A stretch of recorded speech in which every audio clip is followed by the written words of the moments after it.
Welcome to my channel. আমি সুজিত কুমার মাঝি, জীবন বিজ্ঞান শিক্ষক, বারপুর পাঠন্ডা হাই স্কুল থেকে। আমরা রয়েছি দশম শ্রেণীর শেষ ইউনিটটা, পরিবেশ, তার সম্পদ এবং তাদের সংরক্ষণ। এখানে কতগুলো সাব ইউনিট ছিল আমাদের। সেই সাব ইউনিট গত ক্লাসে আমরা 5C অবধি করেছি। আজকে যেটা হবে সেটা 5D, যেখানে আছে জীব বৈচিত্র্য এবং সংরক্ষণ। এই সংরক্ষণ বিষয়টা একটু পড়ে যাব। এই জীব বৈচিত্র্য এটা অনেকখানি লেন্দি আছে সিলেবাসটা। তো আমরা এই জীব বৈচিত্র্য এইটাই আজকের ক্লাসে যদি কভার করা যায় তো যাবে, নাহলে পরের দিনও নিতে হতে পারে। যাই হোক, বায়োডাইভার্সিটি অ্যান্ড কনজারভেশন। এখন দেখো, বায়োডাইভার্সিটি বা জীব বৈচিত্র্য কি? এক কথায় বলতে গেলে পৃথিবীতে নানা ধরনের জীব রয়েছে, তাদের বৈচিত্র্যগুলোকেই বলছি আমরা জীব বৈচিত্র্য। আরও পরিষ্কার করে বললে যেটা বোঝায় সেটা হচ্ছে কোনো একটা নির্দিষ্ট স্থানে অবস্থিত বিভিন্ন প্রকার জীবের, যেমন উদ্ভিদ, প্রাণী এবং আণুবীক্ষণিক জীব, যাদের প্রজাতিগত, আন্তঃপ্রজাতিগত ও বাস্তুতান্ত্রিক বিভিন্নতা বা বৈচিত্র্যকে ওই সময়ে ওই স্থানের জীব বৈচিত্র্য বা বায়োডাইভার্সিটি বলা হয়। বিষয়টা বোধগম্য হলো কিনা দেখো।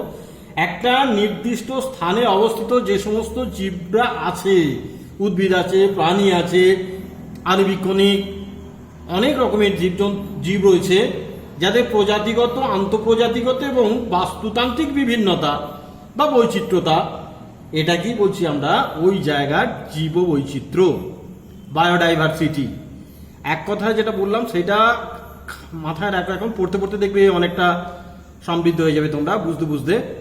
তো এই জীব বৈচিত্র্যের প্রকারভেদ আমি তিনটে জায়গায় রেখেছি। একটা হচ্ছে জিনগত বৈচিত্র্য, প্রজাতিগত বৈচিত্র্য, আর একটা হচ্ছে বাস্তুতান্ত্রিক বৈশিষ্ট্য। জিনগত বৈশিষ্ট্য, যেটা কোনো একটা নির্দিষ্ট প্রজাতির মধ্যে জিনের যেসব বৈচিত্র্যগুলো দেখা যায় তাকে বলছি আমরা জিনগত বৈচিত্র্য। এই জিনগত বৈচিত্র্য একই প্রজাতির মধ্যে উপপ্রজাতি, জাতি, স্ট্রেন এবং বিভিন্ন দেখবে ভ্যারাইটি তৈরি করে। আমরা এইখানেতে বিজ্ঞানী রোজেনের কথা, WG রোজেন আরও ACN রোজেন, সেটা 1985 সালে এই বায়োডাইভার্সিটি কথাটা ব্যবহার করেছিলেন প্রথম। এবং ওনার যে ধ্যান ধারণা, সেখান থেকেই হচ্ছে জীব বৈচিত্র্যকে জিনগত বৈচিত্র্য, প্রজাতিগত বৈচিত্র্য এবং বাস্তুতান্ত্রিক বৈচিত্র্যে বিভক্ত করলে বোঝার ক্ষেত্রে খুব সুবিধা। জিনের যেটা বললাম, তোমরা বংশগতিতে দেখেছো জিন, সেই জিনের যে বৈচিত্র্যগুলো থাকে, এই বৈচিত্র্য থাকার জন্য একই প্রজাতির অন্তর্ভুক্ত দেখবে ওই জিনের ওদল বদলের জন্য, বৈচিত্র্যতা থাকার জন্য দেখবে তাদের মধ্যে একটা উপপ্রজাতি তৈরি হচ্ছে, একটা নতুন স্ট্রেন, একটা ভ্যারাইটি আমরা দেখতে পাচ্ছি। এইবার আসছি দেখো প্রজাতিগত বৈচিত্র্য। একটা নির্দিষ্ট অঞ্চলের মোট প্রজাতির সংখ্যাকে ওই জায়গার প্রজাতি বৈচিত্র্য বলা হয়। কি বললাম? একটা নির্দিষ্ট অঞ্চলের মোট প্রজাতির সংখ্যাকে ওই জায়গার প্রজাতিগত বৈচিত্র্য। সবশেষে রয়েছে বাস্তুতান্ত্রিক বৈচিত্র্য, যেটা হচ্ছে কোন একটা স্থানের প্রজাতিগুলো যে ভিন্ন ভিন্ন ধরনের বাস্তুতন্ত্রে বাস করে বা বাসস্থান নির্বাচন করে তাকে সামগ্রিকভাবে বাস্তুতান্ত্রিক বৈচিত্র্য বলে। যেমন ধরো রেন ফরেস্ট, বর্ষা অরণ্য, রেন ফরেস্ট, যেটাকে আমরা বলছি বর্ষা অরণ্য। তারপরে রয়েছে প্রবাল দ্বীপের জীব বৈচিত্র্য, পরস্পর থেকে কিন্তু সম্পূর্ণ আলাদা। এই বাস্তুতান্ত্রিক বৈচিত্র্য এটাকে আমরা আবার তিনটে ভাগে ভাগ করতে পারি। একটা হচ্ছে আলফা, একটা হচ্ছে বিটা, একটা হচ্ছে গামা বৈচিত্র্য। আলফা বৈচিত্র্য যেটা, সেটা হচ্ছে বৃহৎ বাস্তুতন্ত্রের অন্তর্গত ক্ষুদ্র ক্ষুদ্র অঞ্চলে যে জীব বৈচিত্র্য দেখা যায় সেটা হচ্ছে আলফা বৈচিত্র্য। আর বিটা বৈচিত্র্য, যেটা ওই সংলগ্ন বাস্তুস্থানগুলোতে যে জীব বৈচিত্র্য দেখা যায় তাকে বলছে বিটা বৈচিত্র্য। আলফা বৈচিত্র্য হচ্ছে সমগ্র বাস্তুতন্ত্রের জীব বৈচিত্র্যকে বলছি আমরা আলফা বৈচিত্র্য। বিষয়টা দেখো, এখানে একটা সামগ্রিক বাস্তুতন্ত্রের জীব বৈচিত্র্যকে বলছি আমরা আলফা, তার অন্তর্ভুক্ত না, একটা সংলগ্ন বাসস্থানগুলো যেটা থাকছে সেটা হচ্ছে বিটা। আর এই বিটা বৈচিত্র্যের মধ্যে যেটা এই বৃহৎ বাস্তুতন্ত্রের অন্তর্গত ক্ষুদ্র ক্ষুদ্র একেবারে ছোট ছোট যে জীব বৈচিত্র্য দেখতে পাই আমরা, সেটা হচ্ছে আলফা বৈচিত্র্য। এখন আমরা যেভাবেই এগুলোকে ক্লাসিফিকেশন করি না কেন, এখন আমাদের দেখতে হবে জীব বৈচিত্র্যের গুরুত্বটা কি আমাদের বাস্তুতন্ত্রে, আমাদের পরিবেশে। এটাই একটা বোঝার বিষয় আছে, জীব বৈচিত্র্যের গুরুত্ব। আমি এখানে কতগুলো পয়েন্ট পড়েছি, দেখবে 1 2 3 4 5 6 করে। প্রথম হচ্ছে খাদ্য উৎপাদন। জীব বৈচিত্র্য আমাদের পরিবেশে যদি না থাকে তাহলে খাদ্য উৎপাদনে অসুবিধা আছে। জীব বৈচিত্র্য খাদ্য উৎপাদনে সাহায্য করে, ড্রাগ বা ওষুধ প্রস্তুতিতে সাহায্য করে, বাস্তুতন্ত্রের ভারসাম্য রক্ষা করে, তারপরে ধরো জলবায়ু নিয়ন্ত্রণ করে, অর্থনৈতিক গুরুত্ব এর উপরে দাঁড়িয়ে রয়েছে, শিল্প সাহিত্যের প্রভাবও এখানে যথেষ্টই আছে। তো প্রথমে বলি, ধরো খাদ্য উৎপাদনের ক্ষেত্রে প্রায় ৮০,০০০ মতো প্রজাতি উদ্ভিদ আছে, অসংখ্য প্রাণী যেগুলো মানুষের খাদ্য হিসেবে ব্যবহৃত হয়।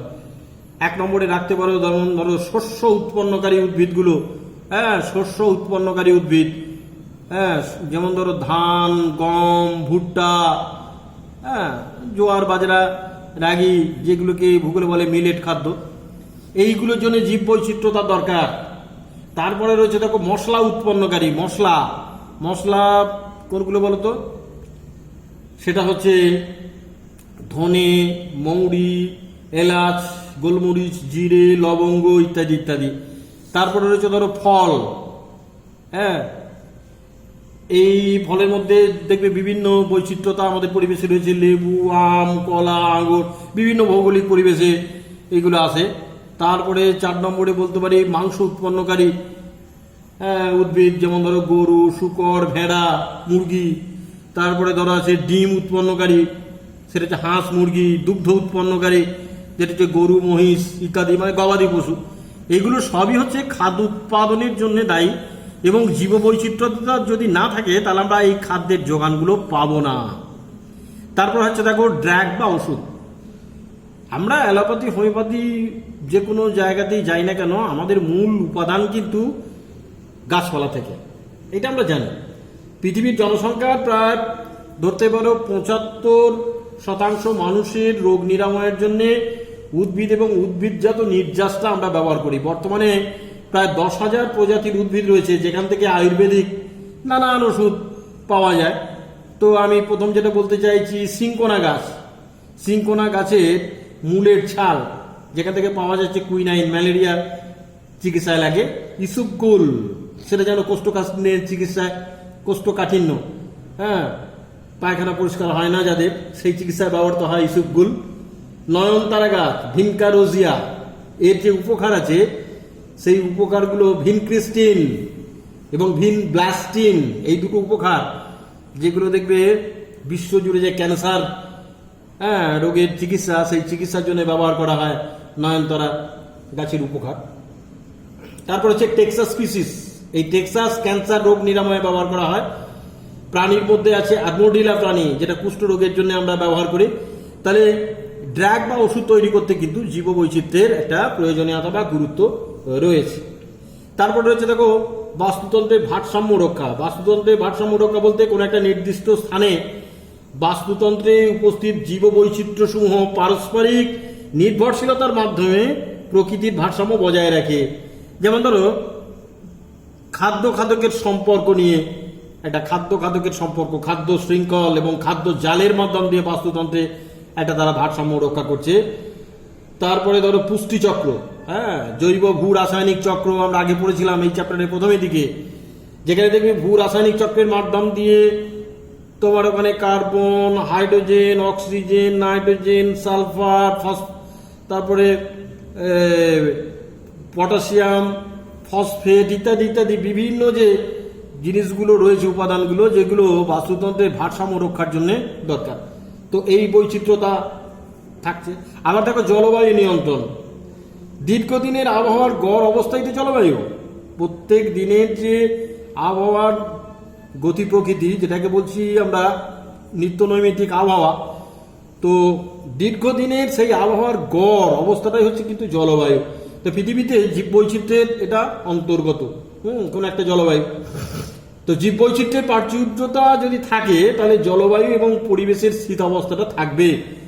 কোন কোন দিকে? যেমন ধরো কার্বন ডাইঅক্সাইড এবং অক্সিজেনের যে সাম্য অবস্থা জলবায়ু নিয়ন্ত্রণের জন্য এগুলো দরকার। উদ্ভিদের সালোক সংশ্লেষ এবং জীবের শ্বসন ক্রিয়ার মাধ্যমে পরিবেশ থেকে এই সাম্য অবস্থাটা বজায় থাকে। তারপরে দেখো জলচক্র, সেই জলচক্রটা কি করে বলতো? জলচক্র বৃষ্টিকে নিয়ন্ত্রণ করে, বৃষ্টি।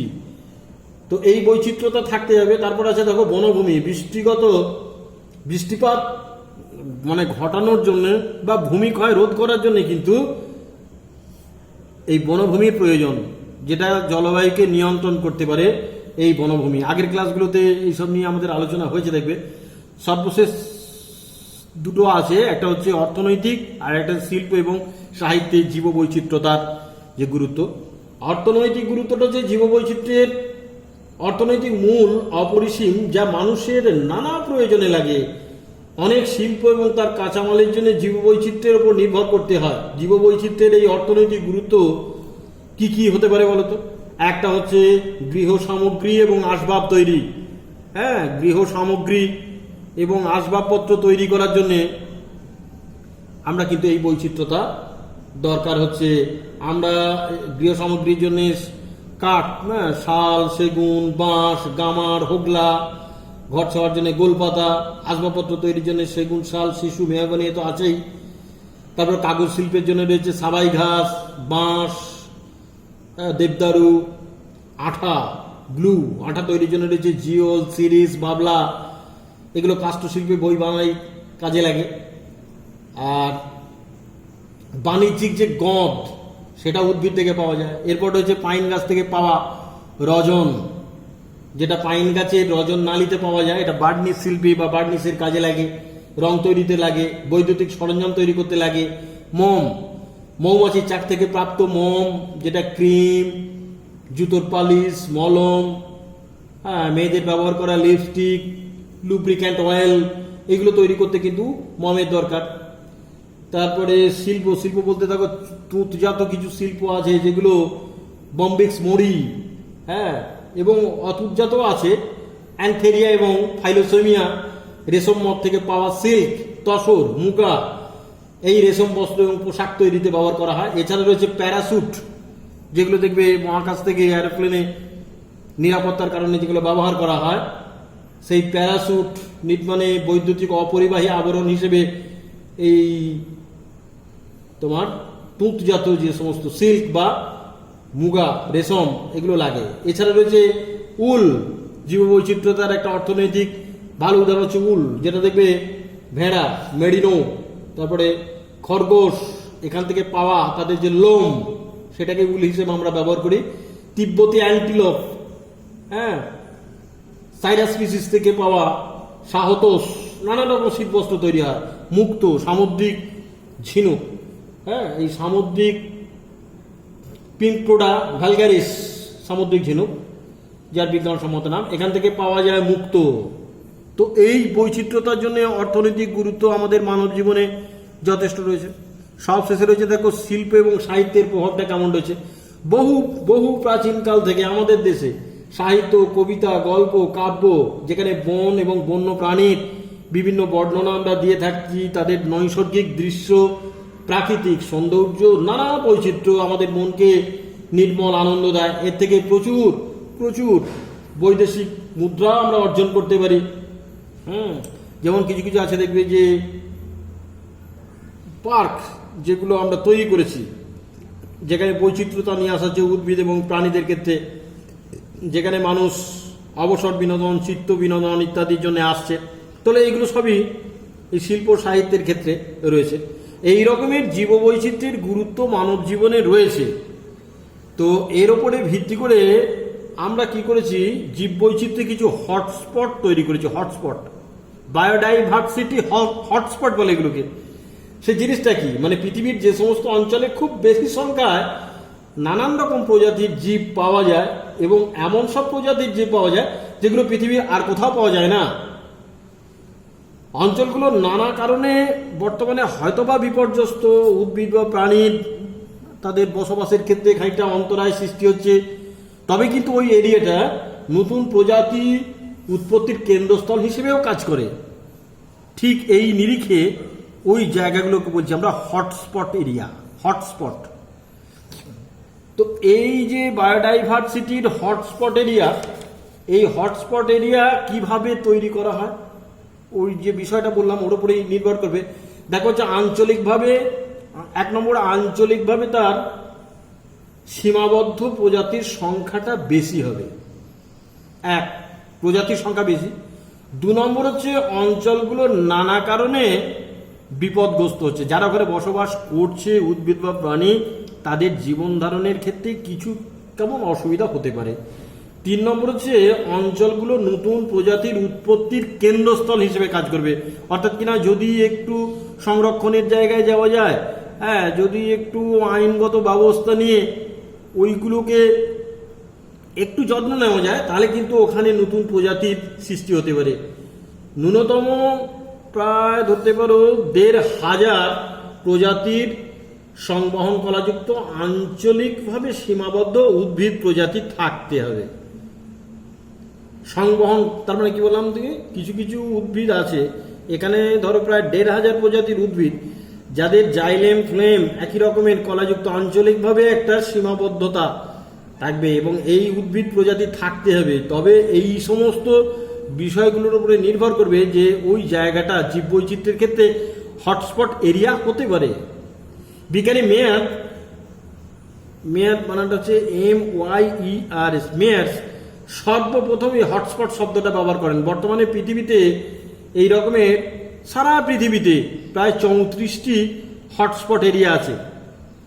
34টা হটস্পট এরিয়া রয়েছে। তো আমাদের এখানে ভারতে যদি ধরি আমরা, ভারতে মোটামুটি ধরো 4টে হটস্পট এরিয়া আছে, 4টে। সারা পৃথিবীতে কটা বললাম, 34টা, তার মধ্যে ভারতবর্ষে রয়েছে 4টে। এই 4টে কি কি? 1 নম্বর হচ্ছে ইন্দো বার্মা, এটা একটা হটস্পট এরিয়া। ইন্দো বার্মা এইটা অঞ্চলটা প্রায় ধরতে পারে 20 লক্ষ বর্গ কিলোমিটার, পুরো 20 লক্ষ বর্গ কিমি এরিয়া জুড়ে রয়েছে ইন্দো বার্মা। এই স্থানটার অন্তর্গত কি কি হচ্ছে বলতো? 1 হচ্ছে মেকং নদীর নিম্নভূমি, বাংলাদেশের পূর্বভূমি, উত্তর পূর্ব ভারত, নেপাল ওই এলাকায় পড়বে, ভুটান, দক্ষিণ ব্রহ্মপুত্র অঞ্চল, সমগ্র মায়ানমার, দক্ষিণ পশ্চিম চীন, কম্বোডিয়া, ভিয়েতনাম, থাইল্যান্ড, মালয়েশিয়া, এগুলো সবই কিন্তু ইন্দো বার্মা এই হটস্পট এরিয়ার মধ্যে চলে যাবে। এখানকার উল্লেখযোগ্য বৈচিত্র্যটা কি? প্রাণী বৈচিত্র্যের মধ্যে উল্লেখযোগ্য হচ্ছে এখানে দেখবে কিছু কিছু ক্ষেত্রে grey snake dog, Annamite, striped rabbit, leaf deer, saola, এই সমস্ত প্রাণীগুলো এখানে আছে। বিশেষ বৈশিষ্ট্য কি বলতো? প্রায় 1300 প্রজাতির পাখি আছে, নাইট হেরন, ক্রাউন, ক্রোসিয়াস, অরেঞ্জ নেকড প্যাটিডেজ এইখানেই পাওয়া যায়। আঞ্চলিক বলে সীমাবদ্ধ কয়েকটা প্রজাতির কচ্ছপও এখানে রয়েছে এই যে ইন্দো বার্মা এরিয়াটায়। ইন্দো বার্মা এরিয়া তো আমি বলে দিলাম, যেখানে দেখবে সমুদ্র উপকূলবর্তী অনেকটা তো জায়গা পড়ছে এখানে, তো এখানে কিছু কিছু প্রজাতির কচ্ছপ পাওয়া যাচ্ছে। এই অঞ্চলে বেশ কিছু প্রজাতি আজ কিন্তু ধ্বংসের মুখে, ইন্দো বার্মা এই হটস্পট এরিয়া। 2 নম্বর যেটা, সেটা হচ্ছে পশ্চিমঘাট পর্বতমালা এবং শ্রীলঙ্কা। পশ্চিমঘাট পর্বতমালা এবং শ্রীলঙ্কা এই জায়গাটা একটা হটস্পট এরিয়া কিন্তু। এই হটস্পট এরিয়ার বিস্তৃতি হচ্ছে প্রায় 17,000 বর্গ কিলোমিটার, বর্গ কিমি, 17,000 বর্গ কিমি। এখানে কোন কোন জায়গা? পশ্চিমঘাট তোমরা ভূগোলে পড়েছো, পশ্চিমঘাট পর্বতমালায় মোটামুটি পড়বে ওই কেরল, মহারাষ্ট্র, তামিলনাড়ু বলতে চেন্নাই, কর্ণাটক, এই অঞ্চলগুলোর উল্লেখযোগ্য স্থান হচ্ছে অগস্ত্যমালাই পর্বত, সাইলেন্ট ভ্যালি যেটা কেরালায় আছে, তারপরে আমাম্বালাম রিজার্ভ বেসিন, এইগুলো উল্লেখযোগ্য জীববৈচিত্র্য এখানে রয়েছে। আঞ্চলিকভাবে সীমাবদ্ধ উদ্ভিদ প্রজাতির সংখ্যা এখানে প্রায় 40%। প্রাণী বৈচিত্র্যের মধ্যে ওখানে সরীসৃপ জাতীয় প্রাণী আছে কিন্তু প্রায় 50%, উভচর আছে 62%। এটা উভচর, এটা সরীসৃপ। হ্যাঁ, আর এখানে উদ্ভিদ হচ্ছে প্রায় 40% মতো ওখানে রয়েছে।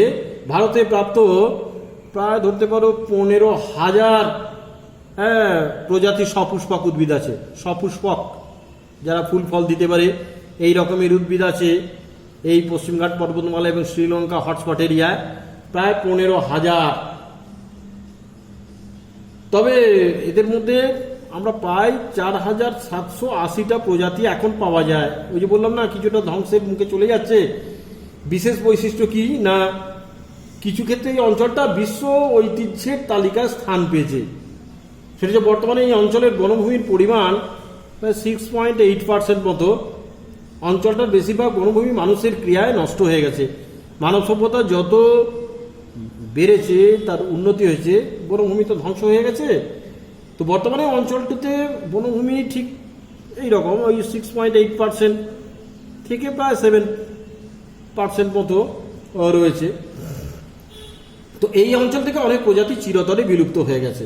তবে নতুন নতুন প্রজাতির এখানে তৈরির সম্ভাবনা এখানে রয়েছে। 3 নম্বর হচ্ছে পূর্ব হিমালয়। পূর্ব হিমালয় এই একটা হটস্পট এরিয়া। পূর্ব হিমালয় এই অঞ্চলের বিস্তৃতি প্রায় ধরতে পারো 7,298 বর্গ কিমি এরিয়া জুড়ে। তো এটা রয়েছে কোন কোন জায়গায়? পূর্ব হিমালয় মানে কোন দিকটা? আমাদের ভারতবর্ষের ওই উত্তর পূর্ব দিক, যেখানে রয়েছে আসাম, অরুণাচল প্রদেশ, সিকিম, হিমালয়ের বেশ কিছু অঞ্চল এখানে রয়েছে, যেটাকে আমরা বলি অবহিমালয় বা নিম্ন হিমালয়। পশ্চিমবঙ্গের সিকিম লাগোয়া নেওরা ভ্যালি এই হটস্পট এলাকার মধ্যেই রয়েছে। উল্লেখযোগ্য বৈচিত্র্য এখানে কি বলতো, এখানে 45টা প্রজাতির স্তন্যপায়ী আছে। স্তন্যপায়ী, হ্যাঁ, 50 প্রজাতির পাখি আছে, আর 17 প্রজাতির সরীসৃপ আছে, ওই সাপ, গিরগিটি, টিকটিকি ইত্যাদি ইত্যাদি। আর মোটামুটি 12 রকমের তোমার উভচর আছে। হ্যাঁ, যারা ডাঙ্গায় এবং জলে বাস করতে পারে এরকম উভচর। বিভিন্ন অমেরুদণ্ডী প্রাণীও আছে এখানে। প্রাণীগুলোর মধ্যে ওখানে রয়েছে সেটা হচ্ছে বিখ্যাত দেখবে পৃথিবীর একশৃঙ্গ গন্ডার, আর রয়েছে এশিয়ার অন্যতম জলজ মহিষ, আর হচ্ছে স্যালামান্ডার, এটা একটা সরীসৃপ। হ্যাঁ, গুরুত্বপূর্ণ উদ্ভিদ হচ্ছে রডোডেন্ড্রন উদ্ভিদ, কিছু পরজীবী সপুষ্পক,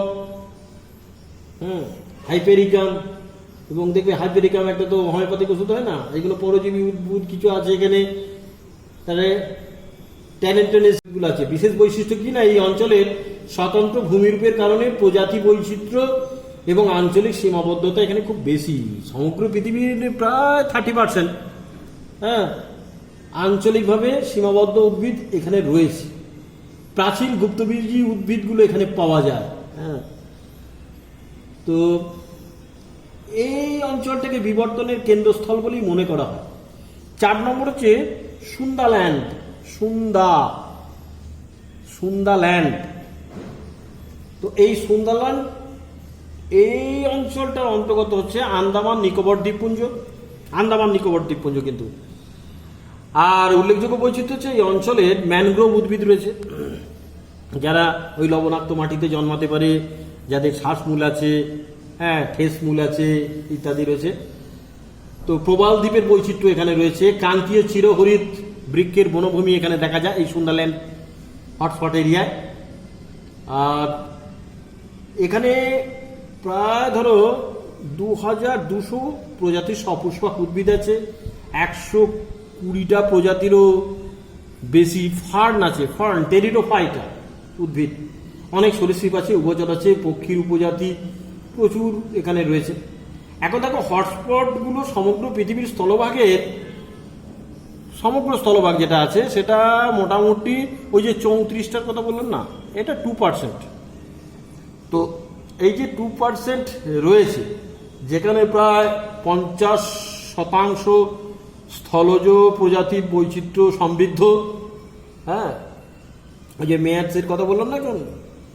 মেয়ার্সের মতে কোনো স্থানে প্রায় তোমার 0.5% বা যদি 1,500টি আঞ্চলিকভাবে সীমাবদ্ধ প্রজাতি থাকে এবং স্থানটির প্রায় প্রাথমিক উদ্ভিদকুলের 70% নষ্ট হয়ে যায়, তাহলে স্থানটাকে অবশ্যই হটস্পট হিসেবে আখ্যায়িত করা যাবে। পৃথিবীর কয়েকটা উল্লেখযোগ্য হটস্পট আরও আছে, যেমন ধরো মাদাগাস্কার, পশ্চিম আমাজন, দক্ষিণ পূর্ব বোর্নিও, পশ্চিম আফ্রিকা, উত্তর পূর্ব অস্ট্রেলিয়া। আর যেসব প্রজাতি পৃথিবীর কোনো একটা নির্দিষ্ট ক্ষুদ্র অঞ্চলে পাওয়া যায় এবং ওই অঞ্চলের বাইরে পৃথিবীর আর কোথাও প্রাকৃতিক পরিবেশে সেগুলো পাওয়া যায় না, এইরকম প্রজাতিদের আঞ্চলিকভাবে সীমাবদ্ধ প্রজাতি, এবং এই ঘটনাটাকে বলছি আমরা আঞ্চলিক সীমাবদ্ধতা বা এন্ডোমিজম। যেমন ধরো এশিয়ার সিংহ কেবলমাত্র গুজরাটের গির অরণ্যেই পাওয়া যায়। হ্যাঁ, বিষুব রেখার দুপাশের উষ্ণ এবং আর্দ্র জলবায়ুযুক্ত দেশগুলোতে খুব বেশি জীববৈচিত্র্য দেখা যায় এবং দেখা গেছে পৃথিবীর প্রায় 12টা দেশে পৃথিবীর যাবতীয় প্রজাতির 70% বর্তমান আছে। এই দেশগুলোকে বলছে অতি বৈচিত্র্যশালী দেশ। কোনগুলো বলো তো? যেমন ধরো ব্রাজিল, হ্যাঁ, কলম্বিয়া, পেরু, ভারতবর্ষ, Malaysia, Indonesia, Australia, Madagascar, Zaire, চীন, মেক্সিকো, ইকুয়েডর, এই সমস্ত জায়গাগুলো, এগুলো কিন্তু অতি বৈচিত্র্যশালী দেশ। আমরা এর পরের দিন এখানে আজকে ক্লাসটা শেষ করব, নাহলে অনেকটা দীর্ঘায়িত হয়ে যাচ্ছে। পরের দিন যেটা করবো সেটা আগে বলে দিই, একটু পড়ে রাখবে। জীববৈচিত্র্যের হ্রাস ক্রমশ ঘটছে, সেই নিয়ে পরের দিন আলোচনা করব। আজকে এখানেই ক্লাসটা শেষ করছি। থ্যাঙ্কস টু অল, সবাই ভালো থাকো।